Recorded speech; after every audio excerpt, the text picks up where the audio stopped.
আজকে শুভ দিনের শুভ মুহূর্তে আমরা শ্রী শ্রী রাধা মদন মোহন মন্দির প্রাঙ্গণে সমবেত হয়েছি।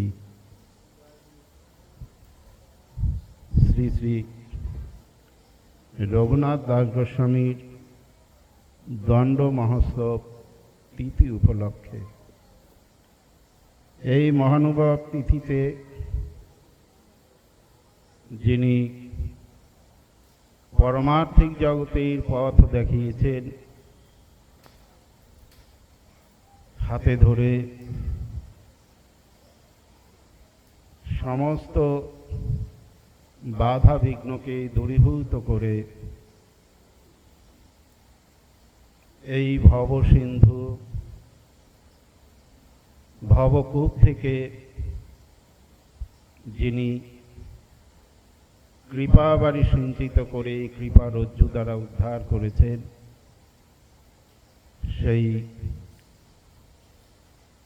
পরম শ্রদ্ধেয় পরম পূজনীয়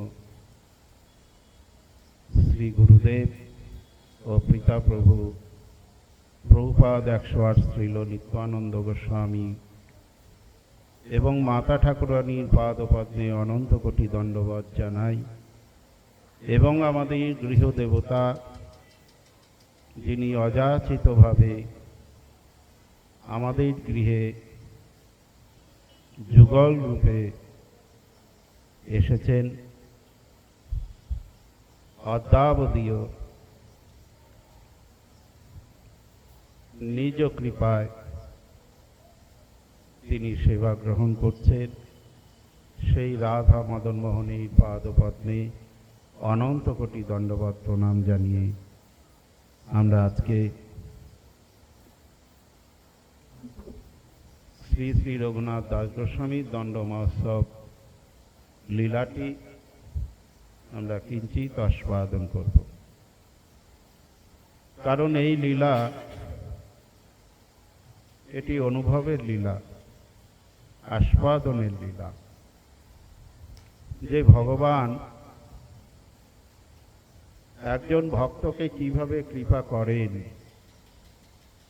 যেই জগতে আমাদের কেন কৃপার প্রয়োজন, আমরা এই লীলার মাধ্যম দিয়ে আমরা কিছুটা হলেও অনুভব করতে পারব। তাই আজকের যে দিনটি,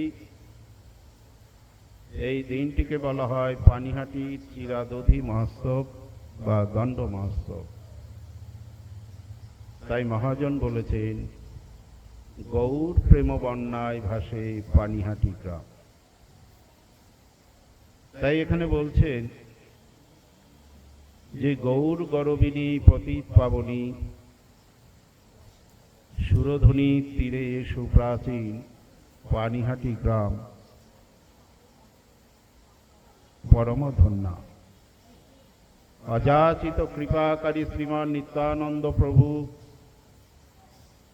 এবং পতিত পাবন প্রেমাবতার যুগাবতার সর্ব অবতারী শ্রী শ্রী গৌরাঙ্গ মহাপ্রভুর বিহার ভূমি, নিত্য লীলাভূমি পানিহাটি আজ সগৌরবে নিজ মহিমায় বিরাজ করছেন নিত্য লীলার সাক্ষী রূপে। সুরধনী আজ কুলুকুলু রবে বয়ে চলেছে, হৃদয় তার গরবে ভরা।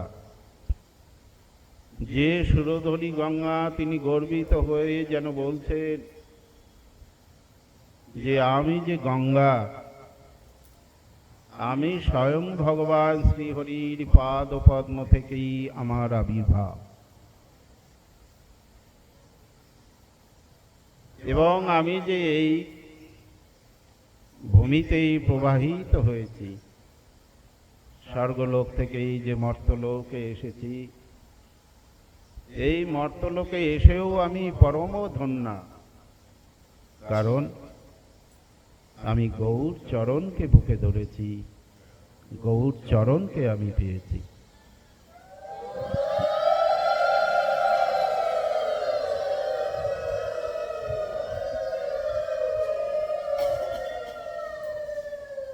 তাই সুরধনী গঙ্গা তিনি যেন গর্বিত বোধ করছেন যে এই রকম সৌভাগ্য কজনার হয়, এবং তারই তীরবর্তীতে বিরাজমান নিত্যলীলার সাক্ষীরূপে বিশাল বটবৃক্ষরাজি, যার তলে প্রতুতের বন্ধু দিনের বন্ধু একান্ত দরদী শ্রী শ্রী নিতাই চাঁদ তার সুমধুর কীর্তন মন প্রাণ মাতানো নট ও মাধুরী যা আকর্ষণ করে এনেছে শ্রী গৌর সুন্দরকে সুদর নীলাচল হতে। এরই অদূরে গৌর প্রিয়কর রাঘব পণ্ডিতের ঘর, যেখানে বিলাস করছেন স্বয়ং নিতাই চাঁদ এবং গৌর সুন্দর। তাই মহাজন বলছেন, গৌর প্রেমবন্যায় ভাসে পানিহাটি গ্রাম, রাঘব পণ্ডিতের ঘরে নিত্যানন্দ রাম। তো আজকের দিনেই এই পানিহাটি গ্রামে সেই লীলাটি অদ্যাবধিও চলে আসছে। আজকের দিনেও লক্ষ লক্ষ ভক্তগণ এই দিনটিকে উদযাপিত করেন স্বয়ং গৌর সুন্দর নিতাই চাঁদ এবং রঘুনাথ দাস গোস্বামীর সেই স্মরণ মনন নিয়ে। তো এখানে স্বয়ং গোবিন্দ তিনি বৃন্দাবনে থেকে রাধারানী যে গোবিন্দকে প্রেম মাধুর্য আদি আস্বাদন করতেন, গোবিন্দের সৌন্দর্য মাধুর্যকে, তো সেই সৌন্দর্য মাধুর্য কেমন, তিনি কেমন আনন্দ পান, তিনি আমার সৌন্দর্য মাধুর্য কেমন আস্বাদন করেন, এটি স্বয়ং গোবিন্দ বুঝতে পারেন না। কারণ গোবিন্দ হচ্ছেন বিষয় তত্ত্ব আর রাধারানী হচ্ছেন আশ্রয় তত্ত্ব। তো আশ্রয় তত্ত্বের যে প্রেম, যে মাধুর্য, যে আস্বাদন, সেটি তো গোবিন্দ অনুভব করতে পারেন না, কারণ গোবিন্দ তো বিষয়। যেমন মাতা পিতা তার সন্তানদের প্রতি যে কেমন অনুরাগ, কেমন প্রীতি, কেমন বাৎসল্য ভাব, কেমন স্নেহ ভালোবাসা, এটি সন্তানরা বুঝতে পারে না, কারণ সন্তানরা হচ্ছেন বিষয় আর মাতা পিতা হচ্ছেন আশ্রয়। তাহলে সেই পিতা মাতার যে স্নেহ, যে বাৎসল্য, সন্তানের প্রতি যে প্রীতি ভালোবাসা, যে আনন্দ, সেইটি অনুভব করেন কখন? যখন সেই কন্যা মাতা হন, যখন সেই পুত্র পিতা হন, এবং তাদের গর্ভে যখন সন্তান আসে, যখন তারা মাতা পিতা হন, তখন তারা বুঝতে পারেন যে এই বাৎসল্য প্রেম, সন্তান স্নেহ, সন্তানের ভালোবাসায় যে আনন্দ, তখন সেটি অনুভব করতে পারেন। তাই রাধারানীর যে প্রেম, রাধারানীর গোবিন্দের প্রতি যে প্রেম, গোবিন্দকে পেয়ে তার স্বরূপকে দর্শন করে, তার লীলা মাধুরীকে দর্শন করে যে আনন্দ পান, যে অনুভব করেন, যে আস্বাদন করেন, তার লীলা মাধুরী, তার বংশী মাধুরী, এই সমস্ত গোবিন্দ বুঝতে পারেন না। তাই সেই আস্বাদন করবার জন্যই তার লালসা। কারণ আশ্রয়ের উপর না দাঁড়ালে তো তিনি এই রাধা তত্ত্বকে, রাধা প্রেমকে তিনি আস্বাদন করতে পারবেন না। এইটি হচ্ছে মুখ্য। আর গৌণ হচ্ছে যে কলিহত জীবকে নাম ও প্রেম দিয়ে উদ্ধার করা। কারণ আমি দাপর যুগে যে লীলা করেছি, সেই লীলায় আমি জগতের জীবকে উদ্ধারের জন্য কোনো ব্যবস্থাই করে আসতে পারিনি। শুধু অষ্টবিধা প্রতিমার আমি বিধান দিয়েছি, আমি সেই বিগ্রহ রূপে, প্রতিমা রূপে জগতে আমি উপস্থিত হই, এবং সেই বিগ্রহের প্রেমিক ভক্তগণ যখন প্রেম ও সেবার দ্বারা আমার সেবা করেন, একমাত্র তারাই আমার স্বরূপ, আমার আস্বাদনকে অনুভব করতে পারেন, আস্বাদন করতে পারেন।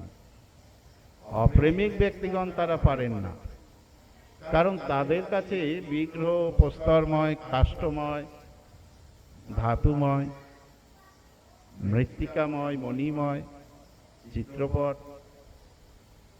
কিন্তু প্রেমিক ভক্তের কাছে সেই দারু ব্রহ্মই হোক, প্রস্তর ব্রহ্মই হোক, চিত্রপটই হোক, তাদের মধ্যে থেকে স্বয়ং ভগবান সেই ভক্তি প্রেম সেবাকে গ্রহণ করেন এবং তাদের মনোবাসনাকে পূর্ণ করেন।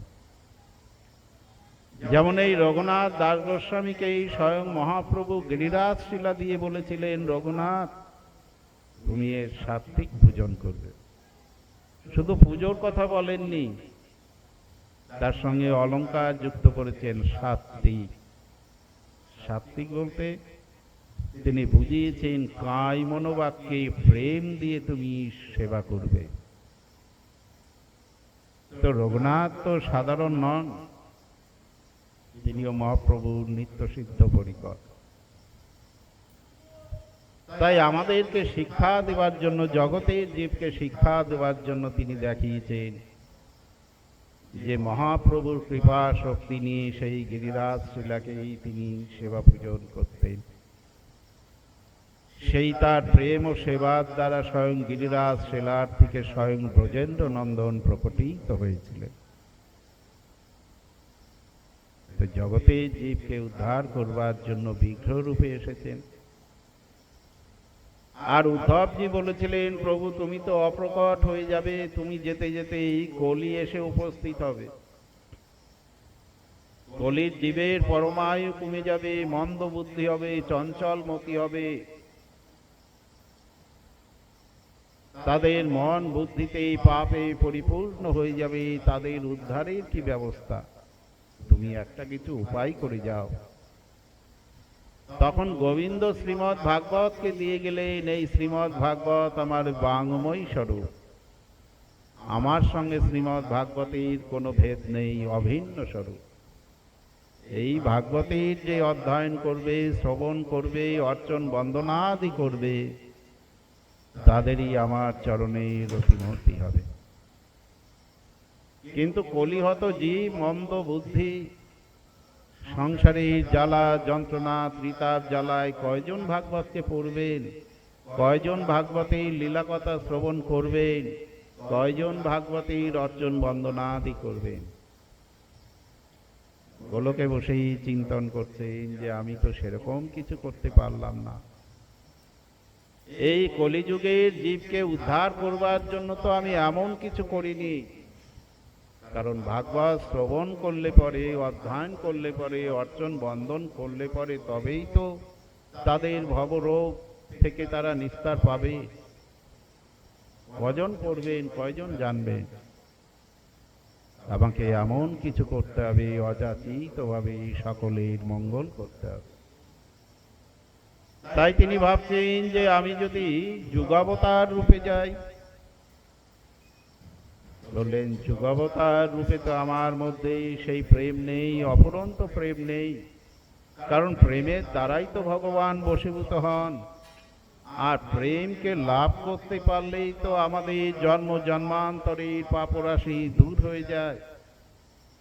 এই পাপরাশি দূর হলে পরেই আমাদের ভবরোগও দূর হয়ে যায়।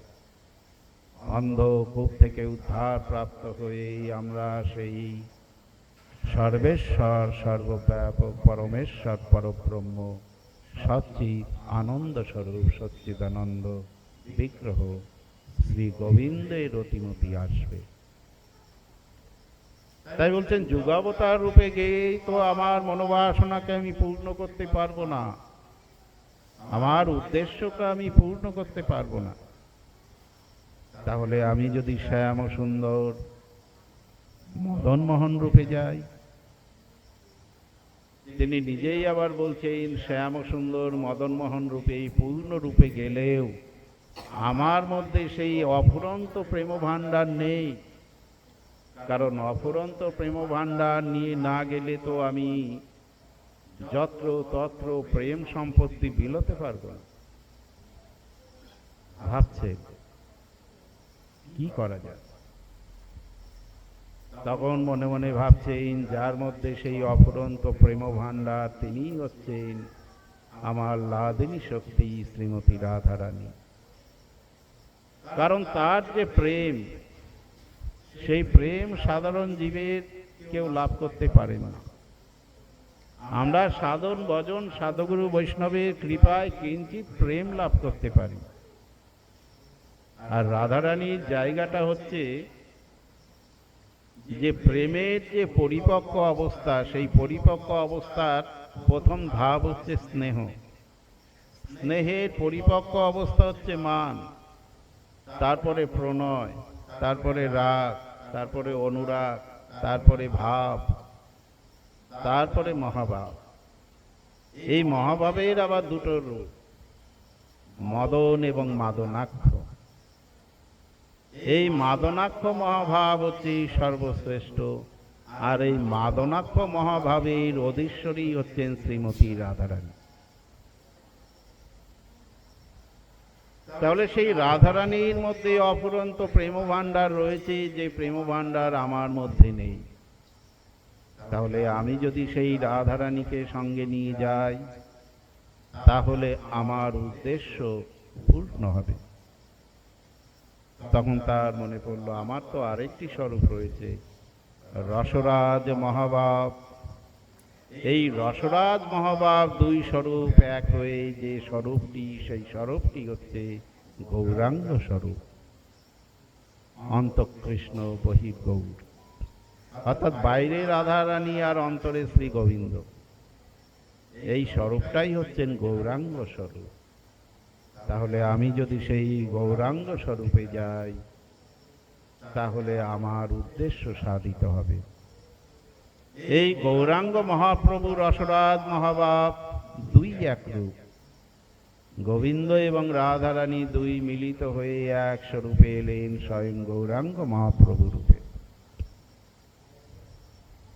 দেখুন বিষয়বস্তু, বিষয় তত্ত্বকে নিয়ে আশ্রয় তত্ত্ব হয়ে গেলেন। মুখ্য উদ্দেশ্য হচ্ছে এই রাধা প্রেমকে আস্বাদন করা। তাই নীলাচলে সেই গম্ভীরায় তিনি এইভাবেই রাধা প্রেমে আবিষ্ট হয়ে তিনি রাধা মহিমাকে আস্বাদন করেছেন। কিন্তু তার মনে পড়েছে আমি তো প্রতিজ্ঞাও করেছি জগতে জীবকে উদ্ধার করব,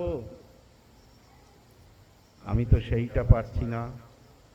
প্রতিজ্ঞা করিয়াছি আমি নিজ মুখে, মূর্খ নিজ দরিদ্র ভাসাব প্রেম সুখে। কিন্তু এই প্রতিজ্ঞাত স্বরূপে আমার পূরণ হলো না। একা নিতাই তুমি আমার সহায়, নাম প্রেম প্রচারের একমাত্র সহায় নিতাই তুমি।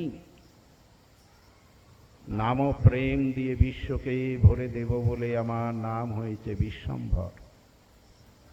অদ্বৈত আচার্য প্রভু গঙ্গা জল তুলসী দিয়ে হুঙ্কার দিয়ে আমাকে অবতরণ করিয়েছেন জগতের জীবকে উদ্ধার করব বলে। এই জন্যই তো আমার নাম হয়েছে বিশ্বম্ভর, প্রেম দিয়ে বিশ্বকেই ভরিয়ে দেব বলে। তাই নিতাই আমি তো আমার এই প্রতিজ্ঞা পূরণ করতে পারছি না, তোমার সাহায্য ছাড়া আমার পূর্ণ হবে না। তুমিই একমাত্র সহায়। তুমিও থাকিলা যদি মুনি ধর্ম করি, আপন উদ্যম ভাব সব পরিহরি। তবে মূর্খ নির্যত পতিত সংসার, বল দেখি আর কে বা করিবে উদ্ধার। ভক্তি রসদাতা তুমি, তুমি সম্বরিলে, তবে অবতার বা কি নিমিত্তে করিলে। এতকো আমার বাক্য যদি সত্য চাও, তবে অবিলম্বে তুমি গৌর দেশে যাও। নিতাই চাঁদকে বলছে, নিতাই তুমিও মুনি ধর্ম করে যদি আমার মতো থাকো তাহলে জগতের জীবকে উদ্ধার করবে কে? বললেন, জগতের কোন কোন জীবকে উদ্ধার করবেন? বললেন, মূর্খ নীচ যত পতিত রয়েছে তাদেরকে উদ্ধার করতে হবে। এই জন্যই তো নিতাই চাঁদ গৌর সুন্দরকে দয়াল বলা হয়েছে, পতিত পাবন বলা হয়েছে, দীনবন্ধু বলা হয়েছে, দীনবৎসল বলা হয়েছে। কারণ এই জগতের যারা পতিত, এই জগতের যারা নিচু, এই জগতের যারা মূর্খ, এই জগতে যাদের ধন সম্পত্তি নেই, মান যশ প্রতিষ্ঠা নেই, তাদের কথা কি কেউ ভাবে? বললেন, এই জগতের কেউ না ভাবলেই একমাত্র আমার গৌরাঙ্গ সুন্দর নিতাই চাঁদ ভাবে। তাদের উদ্ধারের মানসেই আমার গৌর সুন্দর এবং নিতাই চাঁদের এত উৎকণ্ঠা। তাই নিত্যানন্দ প্রভুকে অবধূত থেকে আবার গৃহস্থে আনবেন। কারণ গৃহী না করলে পরে তো জগতের জীবকে উদ্ধার করতে পারবেন না। কারণ নিতাই চাঁদ ছাড়া আর ক্ষমতা নেই কারো। তাই নিত্যানন্দ প্রভুকে আদেশ করলেন, তুমি গৌর দেশে যাও। তাই গৌরাঙ্গ মহাপ্রভু নিতাই চাঁদকে সঙ্গে নিলেন, পাশে বসালেন। সেখানে নরহরি সরকার ঠাকুর পাশে বসে রয়েছেন, কথা বলছেন। নিতাই চাঁদ পাশে এলেন, নিতাই চাঁদের হাতটি ধরে তিনি করুণ ভাবে বলছেন,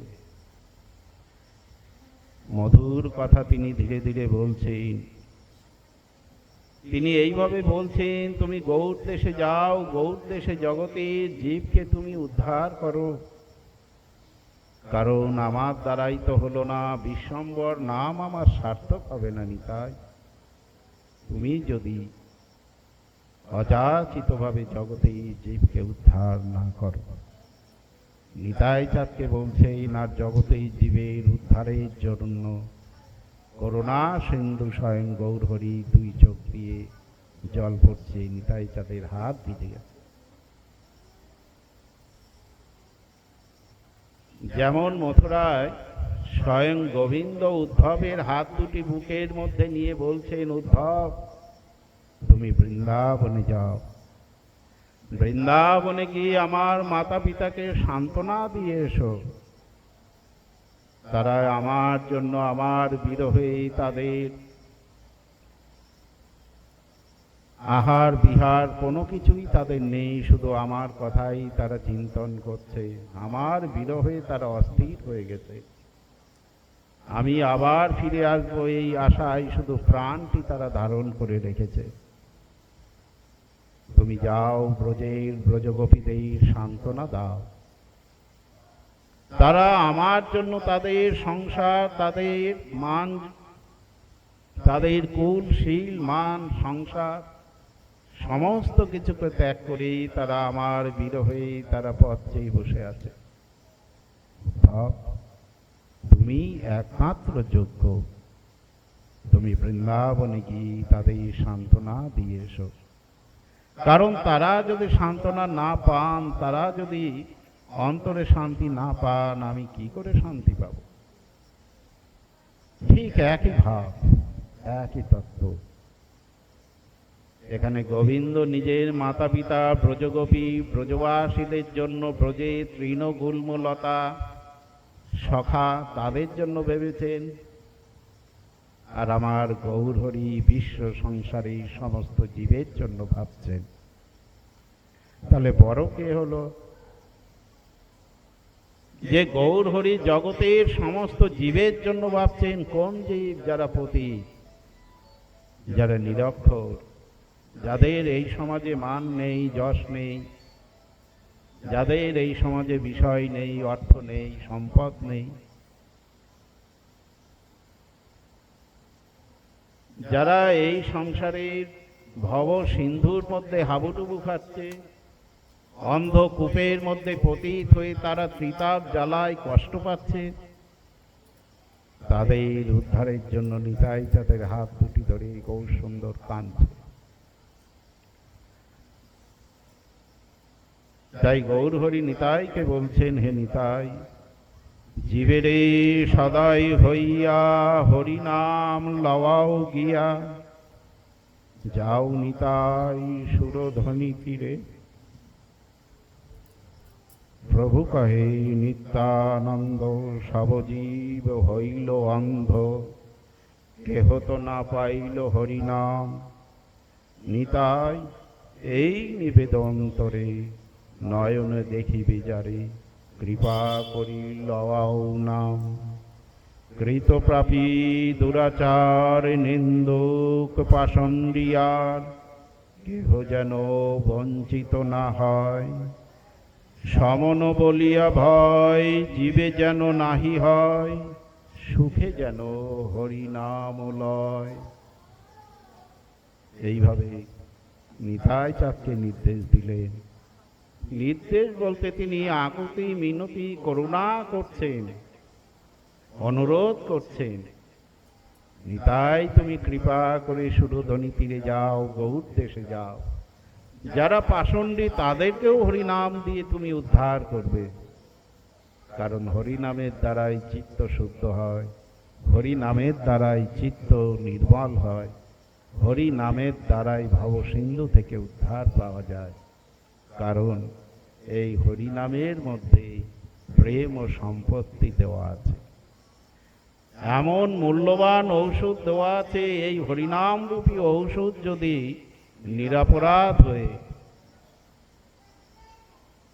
অপরাধ বর্জিত হয়ে যদি করা যায়, নাম করা যায়, নামকে আশ্রয় করা যায়, তাহলে নামের কৃপাতেই প্রেম ও সম্পত্তি লাভ করা যায়। যে প্রেমের দ্বারা আমার নিতাই গৌর, রাধা মদন মোহন তানারা কৃপা করে তাদের চরণে স্থান দেন। জয় জয় শ্রী নিতাই গৌর হরি বল।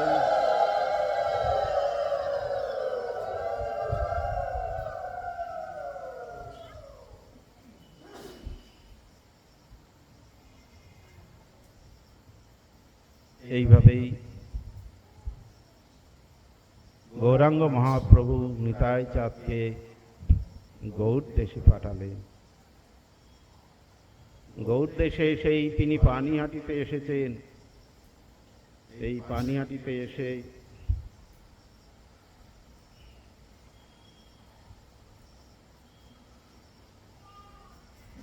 তিনি গঙ্গা স্নান করে সেই বটবৃক্ষের তলে তিনি বসেছেন। আর এইদিকে রঘুনাথ দাস গোস্বামী, তিনি ছোট থেকেই গৌর অনুরাগী, গৌরের ভক্ত। গৌরকে দর্শন করবার জন্য, গৌরের কৃপা পাওয়ার জন্য তিনি উৎকণ্ঠিত হয়ে থাকেন। তাই বলছেন, শ্রীল রঘুনাথ তো গৌর অনুরাগে ভরা, কিন্তু নিতাই কৃপা তার এখনো হয়নি।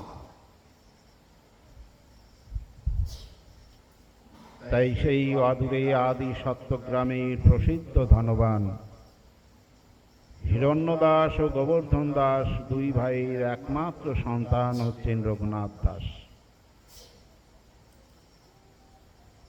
যিনি আমাদের এই ছয় গোস্বামীর অন্যতম এক গোস্বামী। শিশুকাল থেকেই তার গৌর অনুরাগে, গৌর চরণ পাওয়ার আশায় দুইবার গৌর সুন্দরের কাছে গেছেন শান্তিপুরে।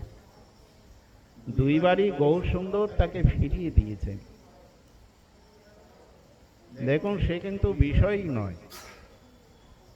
তার পিতা জ্যাঠা প্রচন্ড ধনবান, জোরদার জমিদার।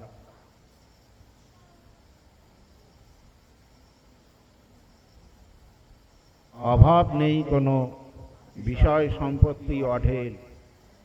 অপ্সরা সম পত্নী রয়েছে ঘরে, কিন্তু সংসারে তার মন নেই। সবসময় গৌরের কথা চিন্তন করে, কবে আমি এই ভবসিন্ধু থেকে উদ্ধার হয়ে আমি গৌর চরণে যেতে পারবো। কতবার গৃহ থেকে পালিয়ে যান, আবার ধরে নিয়ে আসেন, আবার পালিয়ে যান, আবার ধরে নিয়ে আসেন, এইভাবে রাখে। দুইবার গৌরসুন্দরের কাছে গেছেন শান্তিপুরে, দুইবারই গৌরসুন্দর তাকে ফিরিয়ে দিয়েছে। রঘুনাথ, তুমি এত উতলা হও না, স্থির হও রঘুনাথ, না হও বাতুল। ক্রমে ক্রমে পাই জীব ভব সিন্ধু কুল।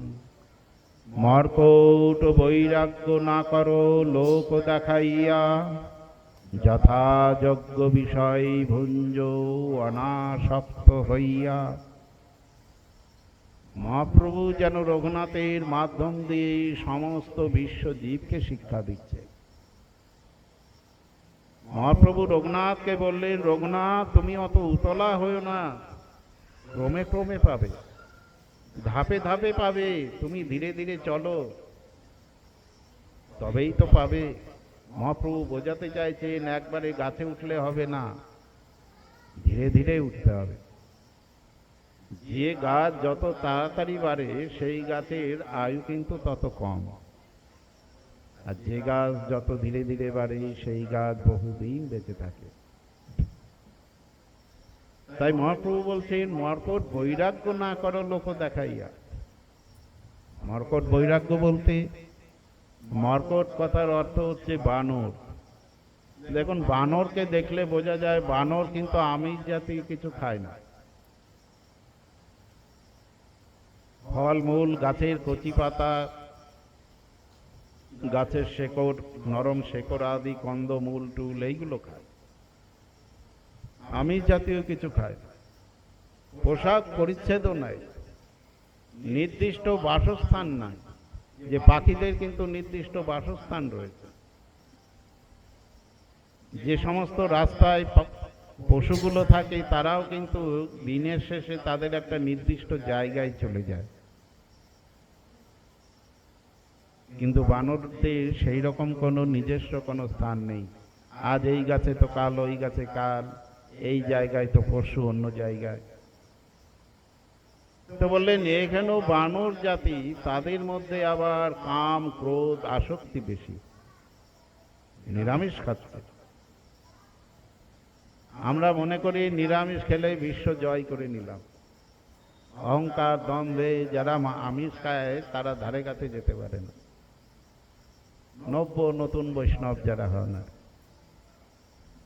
তো নিরামিষ খেলেই সব নয়, নিরামিষের সঙ্গে আচার আচরণ, আদব কায়দা, ভজন বৈভব সমস্ত কিছুই দরকার।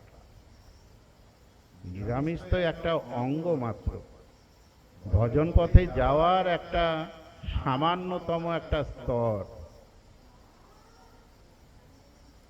যে আহার যদি শুদ্ধ না করা যায়, তাহলে শুদ্ধ আহারে মনের উপরে একটা সৎ প্রভাব পড়ে, আর অশুদ্ধ আহারে মনের উপরে অসৎ প্রভাব পড়ে।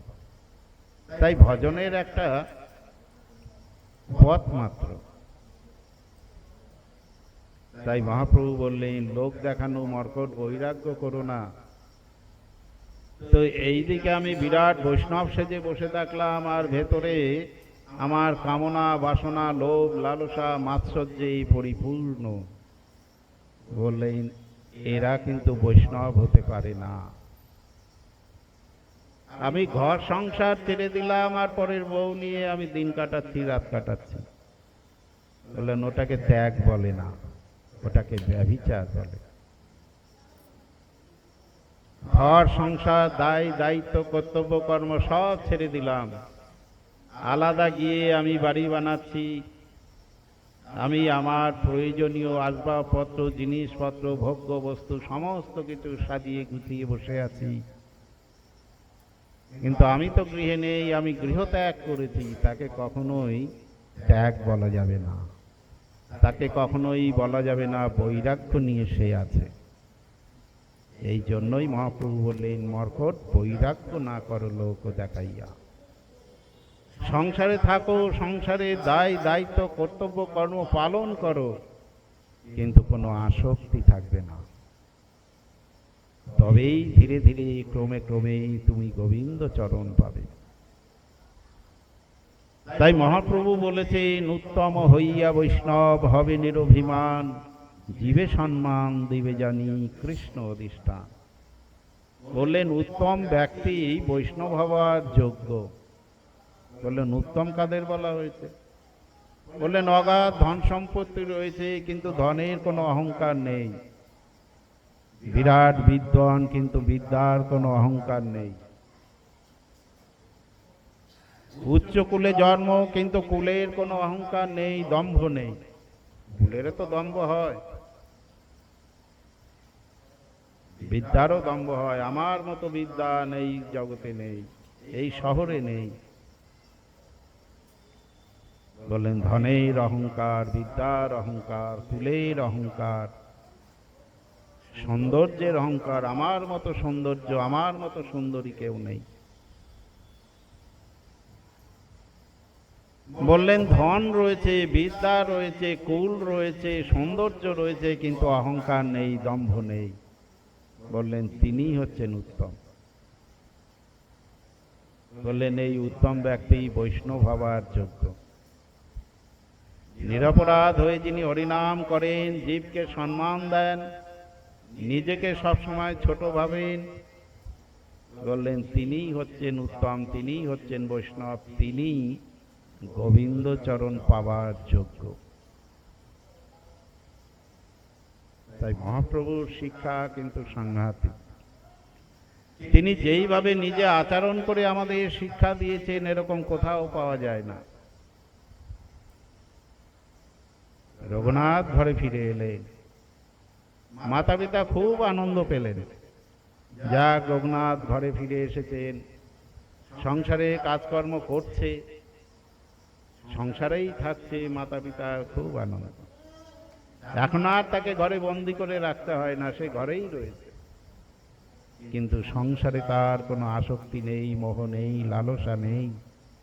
দিবা রাত্র শুধু গৌরের কথা চিন্তন করেন, গৌর কথা কীর্তন করেন, গৌরের জন্য সবসময় বিলাপ করেন, কবে গৌর কৃপা হবে, কবে আমি গৌর চরণ পাব। এই রকম গৌর অনুরাগেই তার মন প্রাণটি ভরা। তাই একদিন রঘুনাথ জানতে পারলেন এই পানিহাটি গ্রামে গৌর সুন্দর এসেছেন। রঘুনাথ স্থির করলেন তিনি পানিহাটিতে যাবেন নিতাই চাঁদকে দর্শন করতে। এই পানিহাটিতে নিত্যানন্দ প্রভু এসেছেন, তাই নিত্যানন্দ প্রভুকে দর্শন করবার জন্য তিনি যাবেন। তাই একদিন পিতামাতার কাছে আদেশ নিয়ে তিনি পানিহাটিতে গেলেন। পানিহাটিতে গিয়ে দেখছেন যে এক পিণ্ডার উপরে বিরাট বৃক্ষরাজ, বটবৃক্ষ। সেই বটবৃক্ষটি চারিদিকে গোলাকারে বাঁধানো রয়েছে। সেই বেদির উপরে নিতাই চাঁদ বসে রয়েছেন, যেন দেখে মনে হচ্ছে কোটি সূর্যের মতো জ্যোতি, কিন্তু চন্দ্রের মতো স্নিগ্ধ। বহু ভক্ত সমাবেশ রয়েছে, ভক্তগণ বসে রয়েছেন, তার উপরে পিণ্ডার উপরে নিতাই চাঁদ বসে রয়েছেন। নিজেকে অযোগ্য, পাপিষ্ঠ, ছোট, অযোগ্য মনে করে দূর থেকেই নিতাই চাঁদের উদ্দেশ্যে দণ্ডবত প্রণাম করছেন। তখন কোনো এক ভক্ত নিতাই চাঁদকে বললেন, প্রভু ওই যে আপনাকে প্রণাম করছে হচ্ছে রঘুনাথ। দেখুন, রঘুনাথের সঙ্গে নিত্যানন্দ প্রভুর কোনোদিন দেখা হয়নি, কিন্তু নিত্যানন্দ প্রভু রঘুনাথকে দেখেই মনে করলেন তার সঙ্গে জন্ম জন্মান্তরের সম্পর্ক। তাই রঘুনাথকে দেখেই যখন কোনো এক ভক্ত বললেন রঘুনাথ আপনাকে প্রণাম করছেন, ওই রঘুনাথ। নিতাই চাঁদ রঘুনাথকে দেখে বললেন, শুনি প্রভু কহে চোরা দিলি দর্শন, আয় আয় চোরা তোরে করিব দণ্ডন।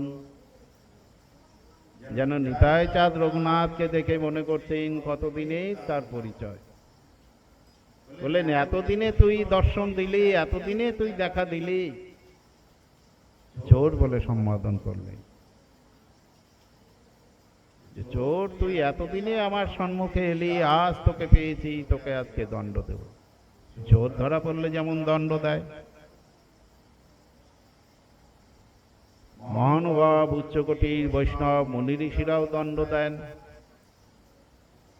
কিন্তু সেই দণ্ড আর জাগতিক জগতে দুর্বৃত্ত যারা, তারা ধরা পড়লে যে দণ্ড দেয়, সেই দণ্ডের সঙ্গে এই দণ্ডের আকাশ পাতাল পার্থক্য। যেমন রবি ঠাকুরের একটা গল্প রয়েছে, যে বিশ্বভারতীর এক প্রফেসর,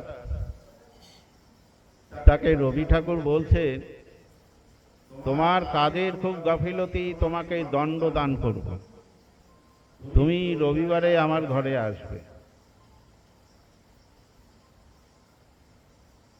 তো রবীন্দ্রনাথ ঠাকুরের কথা শুনে তো সেই প্রফেসরের অবস্থা খারাপ, কি এমন কর্মে গাফিলতি করলাম, আর গুরুদেব কি আমাকে দণ্ড দেবেন। সারা রাত ঘুমাতে পারেননি। তিনি খুব রসিক ছিলেন, মজা করতেন, ভয়ে ভয়ে গেছেন, বৈঠকখানায় বসেছেন। রবি ঠাকুরও মজা করছেন, গম্ভীর হয়ে তার সামনে বসলেন। বসে আবার বলছেন, তোমার কাজে খুব গাফিলতি, তোমাকে দণ্ড দেব, এই নাও দণ্ড। গম্ভীর হয়ে বলছে, যে লাঠি দিয়ে হেঁটে হেঁটে যেতেন, সেই লাঠিটা রবি ঠাকুরের ঘরের বৈঠকখানায় ভুলে রেখে গেছিলেন। তো অনেক সময় যে আমাদের ছাতা ভুলে যাই, চশমা ভুলে যাই, কিন্তু মনে করতে পারি না কোথায় ভুলে রেখেছি। তো তিনিও আর মনে করতে পারেননি, কিন্তু রবি ঠাকুর মনে করিয়ে দিয়েছেন, অন্যভাবে ঘুরিয়ে, রসিকতা করবার জন্য, যে তোমার কাজের অনেক গাফিলতি, তোমাকে দণ্ড দান করব। দণ্ড মানে তো লাঠি, এই নাও তোমার দণ্ড। তখন প্রফেসর শান্তি পেলেন, যে এই রকম ব্যাপার, আর গুরুদেব আপনি এইভাবে আমার সারা রাত ঘুমোতে দেননি আমার টেনশনে। তখন রবি ঠাকুর হো হো করে হেসে উঠেছে। এটা তো জাগতিক জগতের, আর এটা পরমার্থিক জগতের অপ্রাকৃত চিন্ময় ভক্তি। তাই সাধারণ জগতে চোর দুর্বৃত্ত, তাদের ধরা পড়লে যে দণ্ড দেন, কি করেন, জেল খাটে, জেল হয়, পাবলিকে ধরে পেটায়। আর পরমার্থিক জগতে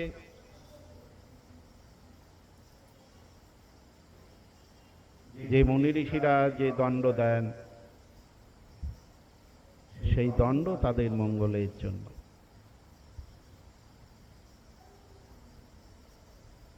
যেমন নারদ ঋষি দণ্ড দিয়েছিলেন মণিগ্রীবকে, যে যাও তুমি দেবতাদের দেব পরিমাণ 100 বছর বৃক্ষজনী প্রাপ্ত হও।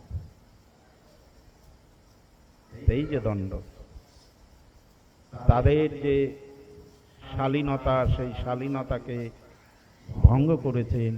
মুনিবরকে দেখেও তারা লজ্জা পাননি, অপ্সরাদের সঙ্গে বিবস্ত্র হয়ে স্নান আদি করছিলেন, অশালীন আচরণ করেছিলেন, তার জন্য দণ্ড দিয়েছে। সেই দণ্ড কি? নল কুবর ও মণিগ্রীব, দুই ভাইকে, যে দেব পরিমাণ 100 বছর তোমরা বৃক্ষজনী প্রাপ্ত হও। পরিণামে আমরা কি দেখলাম? স্বয়ং গোবিন্দ বাল ও গোপালকে যখন উদুফলে মা যশোদা বন্ধন করে রাখলেন, সেই উদুফলের দ্বারা সেই বৃক্ষ দুটি উৎপাটিত করে গোবিন্দ চরণ প্রাপ্ত হলেন, বৃক্ষজনী থেকে মুক্ত হলেন, এবং তারা নির্মল হয়ে স্বয়ং গোবিন্দের কৃপা প্রাপ্ত হয়ে আবার তারা স্বর্গে চলে গেলেন। অগস্ত্য মুনি, তিনি অভিশাপ দিয়েছিলেন রাজা ইন্দ্রদ্যুম্নকে, যে তুমি ধ্যান করার অভিনয় করছো, কিন্তু ধ্যানে তোমার মনোসংযোগ নেই, আমরা এসেছি তুমি বুঝতে পারছো। আমি অগস্ত্য মুনি, মুনি ঋষি বা সাধুগুরু বৈষ্ণবদের যে সৎকার করতে হয়, তাদের সম্ভাষণ আদি করতে হয়, তাদের পাদ্য অর্ঘ্য আদি দিয়ে অর্চন বন্দনা আদি করতে হয়, তুমি করনি। যাও তুমি হস্তিজনি প্রাপ্ত হও। দেবল ঋষির পা ধরে টানাটানি করছিল স্নানের সময়, তিনি তখন জপ করছেন জলে, স্নান করে কোমর জলে দাঁড়িয়ে তিনি জপ করছেন।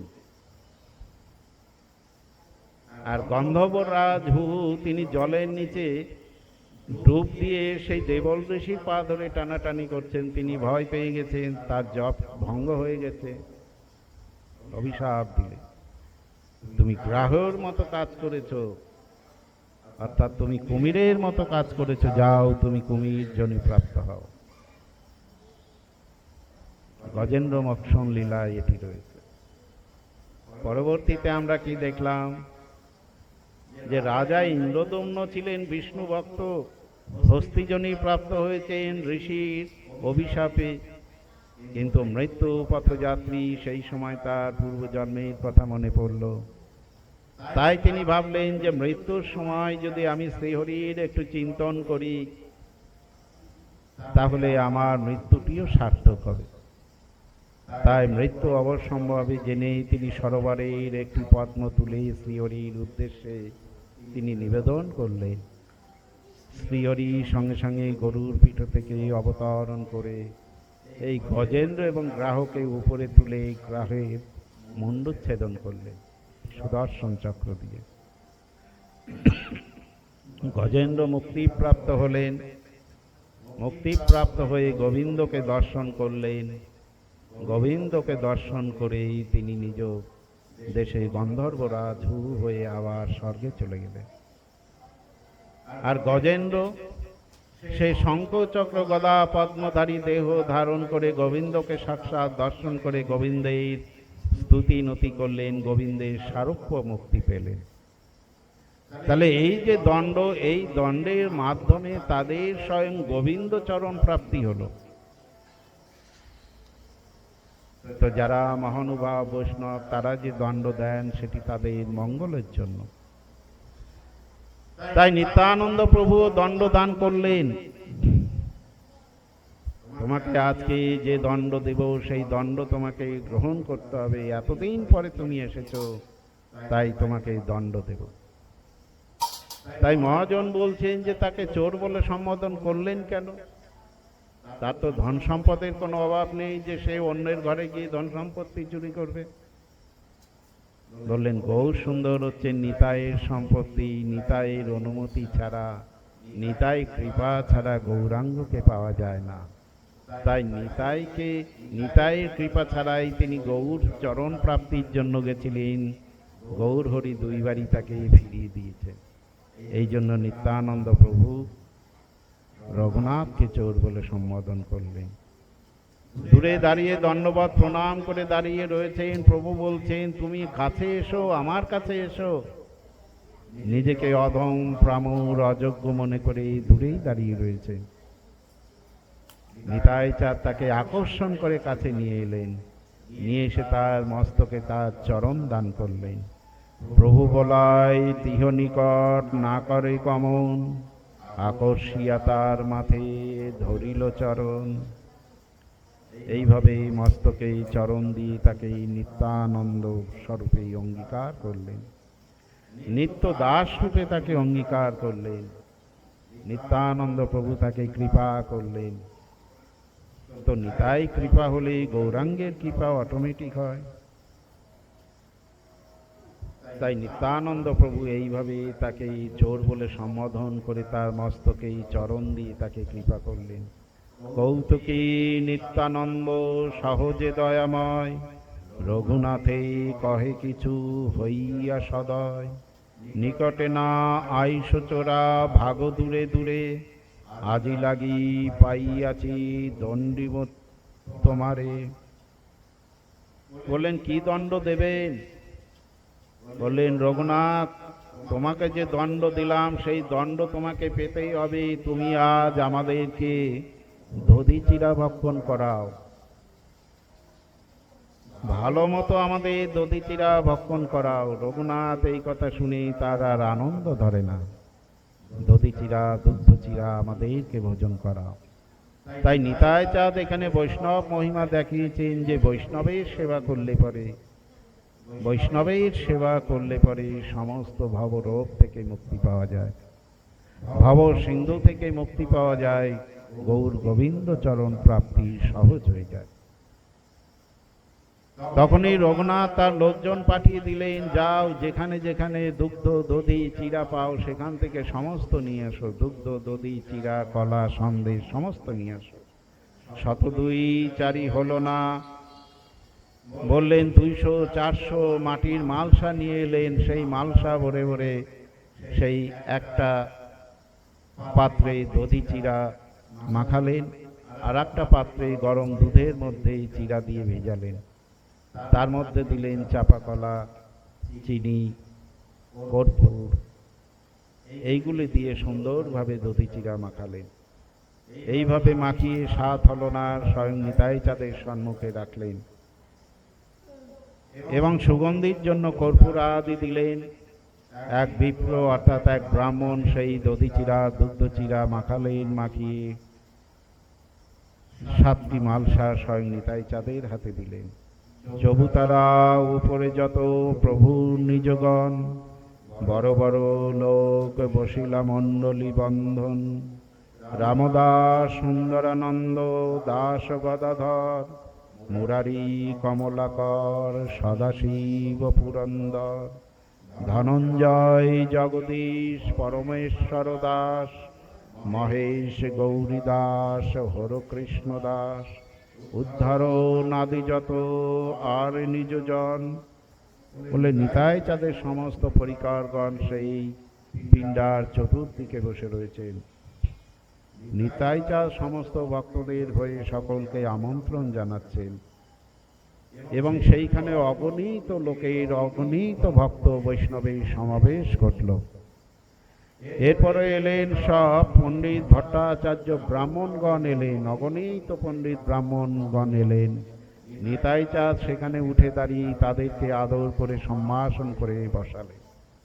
তাই এখানে মহাজন বলছেন যে একমাত্র নিত্যানন্দ প্রভু ব্রাহ্মণদের কেমন সম্মান করতেন তিনি নিজের আচরণ দ্বারা দেখালেন। কিন্তু এখন এই জগতে দেখবেন নব্য বৈষ্ণবগণ তারা সবসময় ব্রাহ্মণদের নিন্দা করতে থাকে।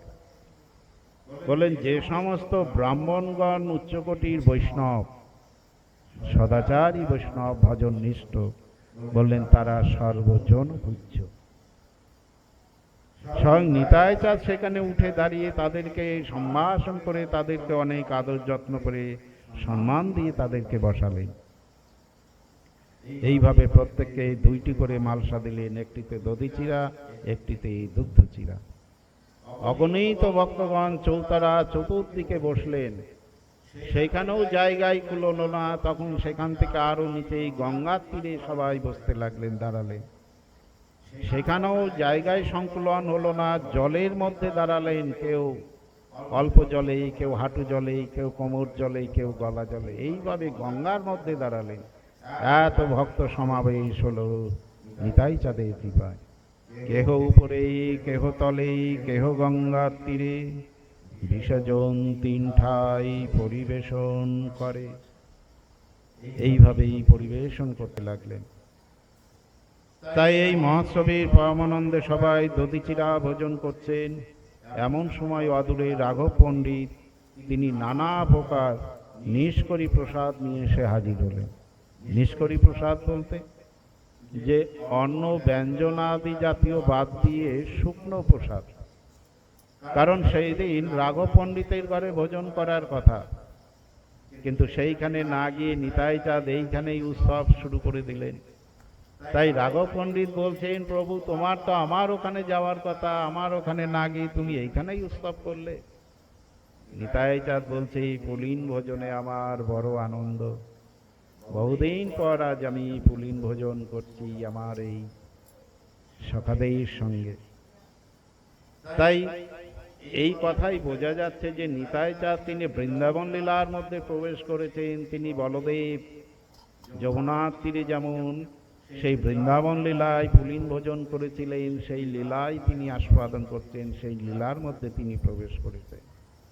তাই পূর্বলীলা স্মরণ করে তিনি যেন নিজেকে গোয়ালা ভাবছেন, তাই গোপসঙ্গেই তিনি পুলিন ভোজন করছেন। এই আনন্দ তিনি অনুভব করছেন, আস্বাদন করছেন। তাই রাঘবকে বললেন, তুমিও বসো, তুমিও প্রসাদ পাও। তাই রাঘবের সম্মুখেও দুটি মালসা দিলেন, দধি চিরা, দুগ্ধ চিরা। এইভাবে সবাইকে যখন দেওয়া হলো, তখন ধ্যানে নিতাই চাঁদ মহাপ্রভুকে আহ্বান করলেন। কারণ এইরকম উৎসবে নিত্যানন্দ প্রভু গৌরসুন্দরকে আহ্বান না করলে এই অনুষ্ঠান বা উৎসব অসম্পূর্ণ থেকে যায়। ধ্যানে তবে প্রভু মহাপ্রভুরে আনিল, মহাপ্রভু আইলা দেখি নিতাই উঠিল। মহাপ্রভু তো তখন নীলাচলে। তো নিত্যানন্দ প্রভু যখন মহাপ্রভুকে আহ্বান করলেন, তখন মহাপ্রভু নিতাইয়ের ডাকে সাড়া না দিয়ে থাকতে পারলেন।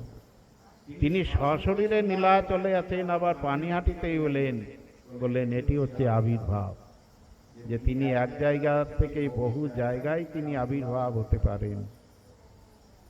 তাই তিনি এই পানিহাটিতে আবির্ভূত হলেন, মহাপ্রভুকে দেখে নিতাই চাঁদ দাঁড়ালেন। কিন্তু এই তত্ত্ব সবাই কিন্তু দেখতে পেলেন না। তাই নিত্যানন্দ প্রভু নিতাই চাঁদকে নিয়ে যে সমস্ত ভক্ত বৈষ্ণবগণ বসেছেন দুই দুই মালসা নিয়ে, তাদেরকে দেখছেন এবং সেই লাইনের মধ্যে দিয়ে যাচ্ছেন। যেতে যেতে নিতাই চাঁদ সেই মালসা থেকে সেই দধি চিরা, দুগ্ধ চিরা নিয়ে গৌরসুন্দরকে খাওয়াচ্ছেন, আবার গৌরসুন্দরও নিতাই চাঁদকে খাওয়াচ্ছেন হেসে হেসে। এই তত্ত্ব সবাই দেখতে পারেননি, দু চারজন দেখেছেন। দেখুন প্রকট লীলা, প্রকট লীলাতে স্বয়ং নিতাই চাঁদ উপস্থিত রয়েছেন, কিন্তু গৌরাঙ্গ মহাপ্রভুর আবির্ভাব হয়েছে, কিন্তু গৌরাঙ্গকেই সবাই দেখতে পাচ্ছেন না। তাই পাটবাড়ির রামদাস বাবাজি মহারাজ বলছেন যে সবাই দেখতে পারেননি, কারণ বললেন শ্রী গুরু কৃপা। বললেন গুরু কৃপার দ্বারা যাদের এই জাগতিক চক্ষু দিব্য চক্ষুতে উন্মোচিত হয়েছে, বললেন একমাত্র তারাই গৌরসুন্দরের দর্শন পেয়েছে। এইভাবেই সকলকে কৃপা করে মহাপ্রভুকে নিয়ে নিতাই চাঁদ পিণ্ডার উপরে বসলেন। বসে প্রভুর সম্মুখে 7টি মালসা দিলেন। সেই মালসা দিয়ে বসে নিতাই চাঁদ এবং গৌরাঙ্গ মহাপ্রভু তারা ভোজন করলেন। এইভাবে সকলেই হরিধ্বনি করলেন, হরি হরি বলো, মহা আনন্দে কোলাহল। সকলেই চারিদিকে পুলিং ভজনে স্মরণ করলেন, নিতাই গৌর হরি বল। এইভাবেই মহাপ্রভু এবং নিতাই চাঁদ এই দধি চিরা, দুগ্ধ চিরা ভোজন করলেন এবং প্রভুর সেই অধরামৃত রঘুনাথকে দান করলেন এবং গৌর সুন্দরকে বললেন। নিতাই চাঁদ বলছেন, এই গৌর সুন্দর, তোমার রঘুনাথের এই দণ্ড মহোৎসব, তোমার রঘুনাথ এই দণ্ড মহোৎসবের আয়োজন করেছেন। তোমার রঘুনাথ যে মহাপ্রভুর নিজ জন করে দিলেন রঘুনাথকে, তাই মহাপ্রভুর অধরামৃত তিনি রঘুনাথকে দিলেন। রঘুনাথ মহাপ্রভুর অধরামৃত পেয়ে তার আর আনন্দ ধরে না। চারিঠাই আমি থাকি সর্বদাই, শ্রী সচিমায়ের রন্ধনে, নিত্যানন্দে নর্তনে, শ্রীবাসঙ্গনে আর রাঘব ভবনে। মহাপ্রভু বলছেন, আমি প্রত্যহ চারঠায় আমি সবসময় থাকি। সতীমাতা যখন রন্ধন করে নিবেদন করেন যে নিতাই যে যে দ্রব্যগুলো ভালো, যে যে খাবারগুলো নিতাই গৌর খেতে ভালোবাসেন, সতীমাতা সেই সেই দ্রব্য প্রত্যেক দিন রন্ধন করে তিনি নারায়ণের সেবা দেন আর গৌরের কথা চিন্তন করেন। সেইখানে গৌরাঙ্গ মহাপ্রভু নিত্যই সেখানে এসে মায়ের সেই রন্ধনীকৃত দ্রব্য তিনি আনন্দ সহকারে ভোজন করেন। কোনো কোনোবার মা দেখতে পান, কোনো কোনোবার দেখতে পান না। তেমনি নিত্যানন্দ প্রভু যখন নৃত্য করেন, তখন সেই নৃত্যে গৌরসুন্দর এসে আবির্ভূত হন। তিনিও নিতাই চাঁদের সঙ্গে নৃত্য করেন। দুই ভাই নৃত্য করে আনন্দে তারা সেই আনন্দে তারা অভিষিক্ত হয়ে যান। তেমনি শ্রীবাসঙ্গনে ভক্তদের নিয়ে মহাপ্রভু প্রত্যেক দিন নর্তন কীর্তনাদি করেন, এটি প্রত্যহই করেন। তেমনি রাঘব ভবনে রাঘব ভবনে যে রন্ধনাদি করে যে সেবা দেওয়া হয়, প্রত্যেক দিন প্রভু সেইখানে আগমন করেন, আগমন করে সেই সুস্বাদু ভোজন আদি তিনি করেন। তাই মহাপ্রভু বললেন, প্রত্যহ আমি 4 জায়গায় অবস্থান করি নিত্য। এইভাবেই নিত্যানন্দ প্রভু রঘুনাথ দাস গোস্বামীর উপরে এই দণ্ড দিলেন যে সমস্ত ভক্তদের দধিচিরা ভক্ষণ করাও। এর মাধ্যম দিয়ে রঘুনাথকে কৃপা করলেন। রঘুনাথকে কৃপা করে নিত্য দাসে পরিণত করে গৌরসুন্দরের নিজজন করে দিলেন। এরপরেই রঘুনাথ বাড়ি ফিরে গেলেন।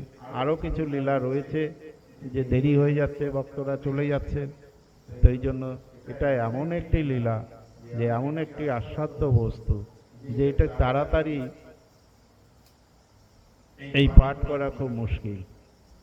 যে সমস্ত বিষয় যদি বলতে হয়, এটি 2 দিন বা 3 দিন করলে পরে আরো ভালো হয়। তো যাই হোক, প্রভুর যা ইচ্ছা তাই হবে। তো রঘুনাথ গৃহে গেলেন। গৃহে যখন গেলেন, পিতামাতা আশ্বস্ত হলেন, যাক রঘুনাথ ফিরে এসেছে, আর হয়তো এই গৃহ থেকে ফিরে যাবে না। সেই গৃহের মধ্যে থাকতো না, বাইরের দেবী মন্দিরেই থাকতেন। একদিন তার গুরুদেব যদুনন্দন আচার্য মধ্যরাত্রে এসে বলছেন, আমার রাধুনী ব্রাহ্মণ পালিয়ে চলে গেছে, রঘুনাথ চলো আমার সঙ্গে, তাকে খুঁজে নিয়ে আসি। তো মহাপ্রভুর সময়ও কিন্তু সেই পূজারী রাধুনীর কিন্তু একটা ক্রাইসিস ছিল। যদুনন্দন আচার্য সেই মাঝরাতের সেই রাধুনী খুঁজতে বেরিয়েছে। বললেন, এটা গৌরাঙ্গ মহাপ্রভুই যদুনন্দন আচার্যের মধ্যে সেই অনুপ্রেরণা দিয়েছেন, কারণ রঘুনাথকে তো গৃহ থেকে বার করতে হবে। তাই গুরুদেব এসেছেন রঘুনাথকে সঙ্গে নিয়ে সেই রাধুনীকে খুঁজবার জন্য। তো যেখানে প্রহরীরা পাহারা দিতেন, তারা দেখলেন স্বয়ং গুরুদেব এসেছেন, আর আটকাবো কি করে, ছেড়ে দিলে। কিছু দূর যাওয়ার পরে যদুনন্দন আচার্য গুরুদেব বলছেন, রঘুনাথ তুমি বাড়ি ফিরে যাও, আমি একাই বেটাকে খুঁজে নিয়ে আসবো। রঘুনাথ বললেন, এই তো সুযোগ। গুরুদেবকে ধন্যবাদ প্রণাম করে বললেন, প্রভু আপনি যান, আমিও যাই। যেই গুরুদেব চলে গেলেন, রঘুনাথ ওখান থেকেই ছুটতে ছুটতে ছুটতে নীলা চলে গেলেন। পরিশ্রান্ত, আহার নেই, নিদ্রা নেই, ক্ষুধার্ত। মহাপ্রভুর চরণে লুটিয়ে পড়লেন। মহাপ্রভু তাকে কৃপা করলেন। মহাপ্রভু তাকে স্বরূপ দামোদরের হাতে ন্যস্ত করলেন। স্বরূপ দামোদর তার দেখাশোনা করতে লাগলেন। সেই সময় মহাপ্রভু এই গুঞ্জমালা এবং গিরিরাজ শিলা তাকে দান করেছেন। কঠোর ত্যাগ বৈরাগ্য নিয়ে তিনি ভজন সাধন করতেন। সিংহদ্বারে তিনি দিনের শেষে সিংহদ্বারে দাঁড়াতেন। যে সমস্ত ভক্তরা দর্শনার্থীরা যে যা দিতেন তাই নিয়ে তিনি জীবিকা নির্বাহ করতেন, কিন্তু মহাপ্রভুর পছন্দ না। একদিন জানতে পারলেন সিংহদ্বারে দাঁড়িয়ে সে মাদুগুরি করে, মহাপ্রভু পছন্দ করলেন না।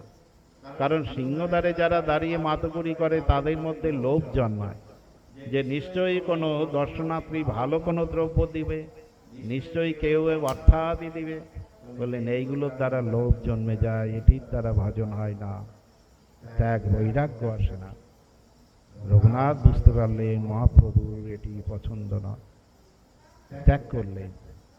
সারাদিন ত্যাগ বৈরাগ্য নিয়ে দিবানিশি সাধন ভজন করে দিনের শেষে যে প্রসাদগুলো বিক্রি হয় না, নষ্ট হয়ে যায়, ফেলে দেয়, গরুতেও খায় না, সেই প্রসাদ ধৌত করে মাঝে যে শক্ত অংশ একটু ভালো পাওয়া যায়, সেইটুকু নিয়ে তিনি প্রত্যেক দিন ভজন করেন।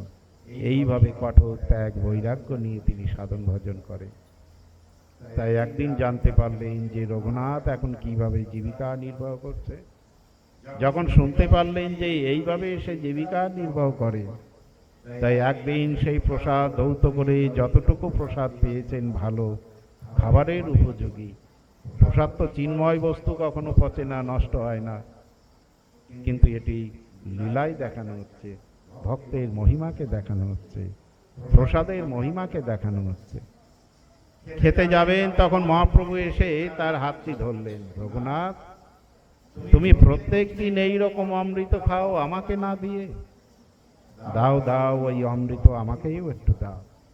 মহাপ্রভু নিজেই রঘুনাথের হাত থেকে সেই প্রসাদ খেলেন। প্রসাদ খেয়ে বলছেন, রঘুনাথ, ওই যে সাধু আর অন্য প্রসাদে না পাই।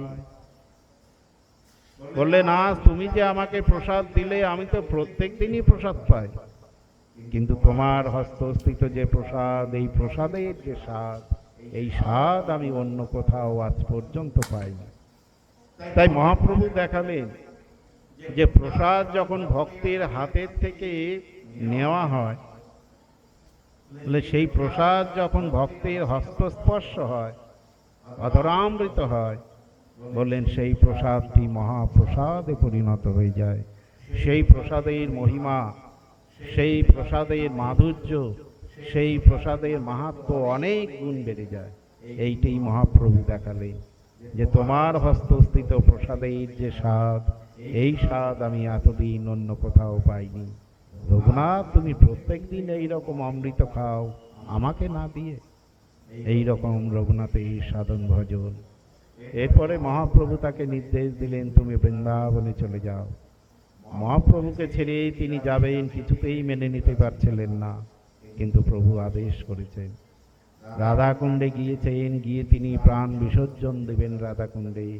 সেইখানে রূপ ও সনাতন প্রকট হয়ে তাকে নির্দেশ দিলেন, প্রভু তোমাকে পাঠিয়েছেন, তোমাকে দিয়ে অনেক কার্য সাধন করবেন, তুমি নিষ্ঠার সঙ্গে এখানে থেকে সাধন ভজন করো। একদিকে গৌরাঙ্গ বিরহ, একদিকে কঠোর ত্যাগ বৈরাগ্য নিয়ে সাধনা। তিনি কুণ্ডের তীরে দাঁড়িয়ে বসে ভজন করছেন, প্রখর রোদ, স্বয়ং রাধারানী এসে আঁচল দিয়ে তাকে ছায়া প্রদান করছেন। বাঘে জল খাচ্ছে, স্বয়ং গোবিন্দ লাঠি নিয়ে পাহারা দিচ্ছেন।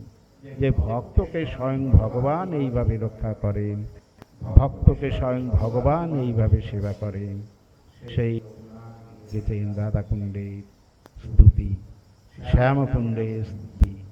তাই তিনি আক্ষেপ করে বলেছেন, জন্মে জন্মে আমার গতি।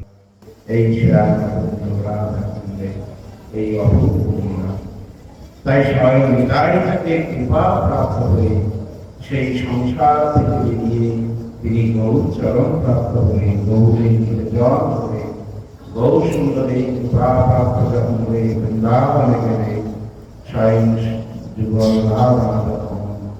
তাকে দর্শন দিয়ে, তাকে কৃপা তাকে অভিষেচিত করলেন, তাকে ধন্যাভিধন্য করলেন।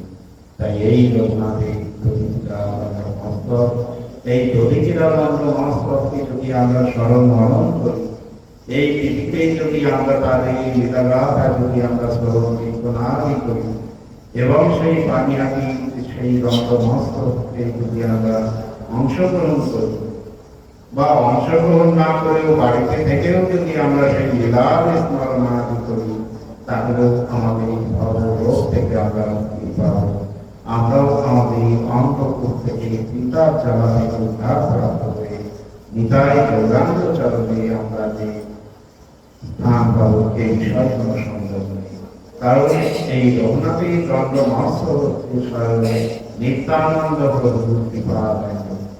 এই লীলা যারা স্মরণ মনন করবেন, শ্রবণ কীর্তন করবে, তারা নিত্যানন্দ প্রভুর কৃপা তাকে প্রদর্শিত হবে। নিতাই কৃপা হলে গৌর কৃপা হবে, গৌর কৃপা হলে প্রতি রাধা কৃষ্ণের সেবা অধিকার প্রাপ্ত হবে। তাই যেন হয় শ্রী শ্রী গুরুদেব মাতার পাদপদ্মে, দয়া নিতাই জাত সুন্দরী পাদপদ্মে, রাধা মানমোহনী পাদপদ্মে, অনন্তপতি বান্ধবার্ধনে এই আশা আকাঙ্ক্ষা যেন পূর্ণ হয়, এই প্রার্থনা জানিয়ে আজকের মতো হরিকথা এখানে জয় জয়